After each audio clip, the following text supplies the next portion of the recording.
込まれてるかもと思ったらいきなりどうもエースです。今回なんですが、深夜の演習あるある3選というテーマでお話しします。陸上自衛隊では年間を通してたくさんの演習があります。この演習は小隊、中隊規模の小さなものから連隊、師団、旅団規模、さらに大きな規模のものまで砲撃、防御、その他本当に様々です。で、この演習というのは数昼夜にわたって行うものもあり、その場合は休日等なしのぶっ通して行うことが多いです。で、この演習では場所にもよりますが、演習場、いわゆる森の中で行うことが多いのですが、深夜になるといろいろとドラマがあるんですね。今回はそんな深夜の演習のあるあるな話を3つしたいと思います。このチャンネルでは自衛隊に関する動画を投稿しているので、ぜひチャンネル登録よろしくお願いします。それでは早速行ってみましょう。LINE スタンプ販売してます。まず最初の深夜の演習あるあるが、保証の交代が来ないです。陸上自衛隊の演習では自陣地、拠点を敵から警戒するため保証を立てます。保証を立てる数は陣地、拠点の規模や地形に合わせて様々なのですが、部隊が行う主要道路なんかにも大体配置されます。で、この保証については注意に関することもあるので、詳しい任務等についてはお話ししない方がいいと思うのではしょりますが、絶えず監視することが求められ、部隊を守るためにとても重要なものになります。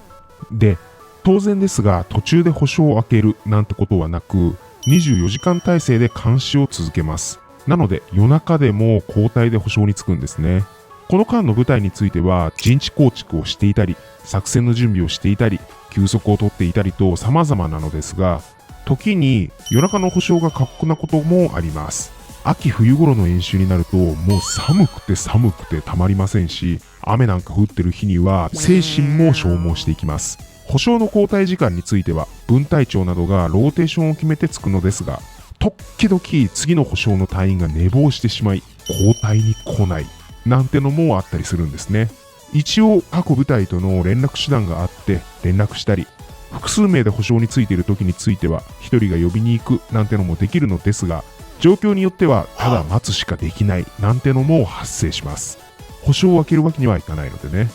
そうなると自分の持ち時間を超えてつくことになります。ただこの場合、その次の保証がローテーション通りに来ることが普通なので、終わりがないなんてことはないです。が、ちょっと特殊パターンもあって、それが拠点移動のタイミングなんですね。急に部隊に新たな任務が与えられたりなどした際、拠点を移動したりすることがあるのですが、保証についているとその状況が把握できておらず、部隊のみんなは次の任務の準備をしていて、あれ、いつまで経ってもなかなか交代が来ないぞ、もしかして忘れられてるなんて思っていると、ごめん、保証のこと忘れてた、今から移動するぞなんて言われて、慌てて自分の荷物をまとめるなんてのも時々ありました。これは分隊長などの責任ですけどね。通常であれば準備ができた隊員が保証を交代して準備時間を与えるのですが、時々保証についているのを忘れられる隊員もいたりしました。続いての深夜の演習あるあるが、獣が来て焦るです。陸上自衛隊の演習では本当にいろいろなことをするのですが、攻撃前進の際や防御陣地や保証壕での警戒などで森林内で過ごすことも多々あります。私は現役の頃に石膏という偵察任務に就くことが多かったのですが、その際は移動も潜伏もずっと森林内というのが普通でした。で、森林内には様々な動物がいて、時には出くわすこともあるんですね。鹿や野ウサギ、野鳥、放牧されている牛や熊が出るような演習場もあったりします。熊が出ると演習の状況が一時中止になって安全確保を優先するなんて話を聞いたことがありますね。で、これらの動物なのですが、夜に出くわすと地味に怖いんですね。というのも、保証についている時や陣地構築を終えて警戒している時、石膏で潜伏している時なんかにガサガサと草木をかき分けながら歩く音が複数聞こえ、時に立ち止まり、また歩き始めたりして、敵の石膏かと思い、めちゃくちゃ緊張感が走る中、身構えていると急にバッと飛び出してきて、おしっこ漏れそうになったりなんてのもあります。これ本当に冗談抜きで、真っ暗闇の中、明かりもつけられず静まり返った森の中だと音もさらに強調されるため、こちらの居場所がバレないように息を殺しますし、向こうはだんだんと近づいてくる感じでマジで恐怖感があります。私がまだ新米3曹だった頃に先輩隊員と石膏任務についていた時なのですが、かなりの斜面を登ってとあるポイントで敵情を定点監視していたんですね。で、そのポイント、昼間に戦況現地の人が視察で来たりもしてて、うわー敵かと思いました、よく登ってこれましたねとか言ってたんですよ。そしたらその日の深夜、静まり返った暗闇の中からガサガサガサと聞こえ始めて、うわ、本当に敵の石膏が来たんじゃないかと思って先輩隊員と身を潜めていたら、だんだん近づいてくるし、なんか人数多そうだし囲まれてるかもと思ったら、いきなり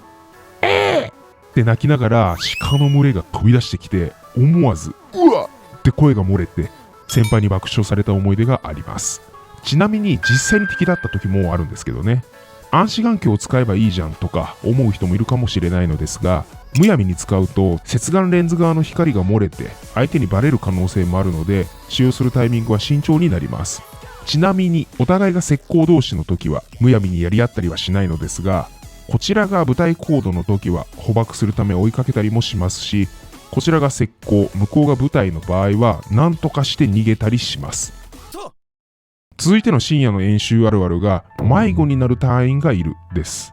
陸上自衛隊の演習では深夜でも移動をすることがあります。部隊ごとごっそりと大掛かりな移動もあったり、保障などの任務のために拠点から特定の場所へ移動したり、トイレのために拠点から少し離れるなんてのも普通にあります。で、通常拠点の位置、自分の部隊の位置なんかは全隊員が把握しているのですが、ちょっとトイレへと思って深夜一人で茂みの中に行き、用を足してさて戻ろうと歩き出しても、あれ、なかなか拠点にたどり着かないぞなんてのもあります。迷っちゃってるんですね。で、ここでどうにかこうにかたどり着ければいいのですが、中にはガチで行方不明になってしまう隊員もいるんですね。夜の森って本当に怖いんですよ。私が参加した演習でも数回迷子になった隊員が出て、状況を一時中止してみんなで捜索したこともあります。ある時の隊員はまだ若い陸士で攻撃部隊の石膏員として行動していたのですが、一緒に行動していた陸曹の隊員が敵に捕まってしまい、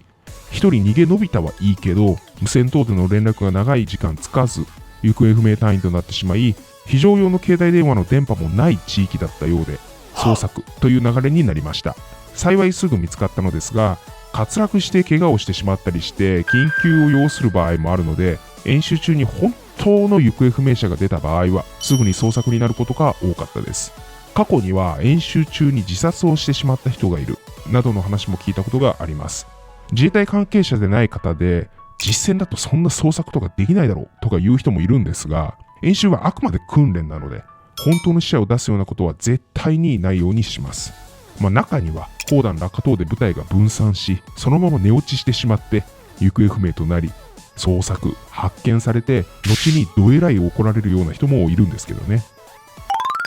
今回は深夜の演習あるある3選というテーマでお話ししたのですが、他にもこんなのもあるよっていうのがあればぜひコメント欄で共有してくれると嬉しいです。それでは本日はこれにて状況終了です。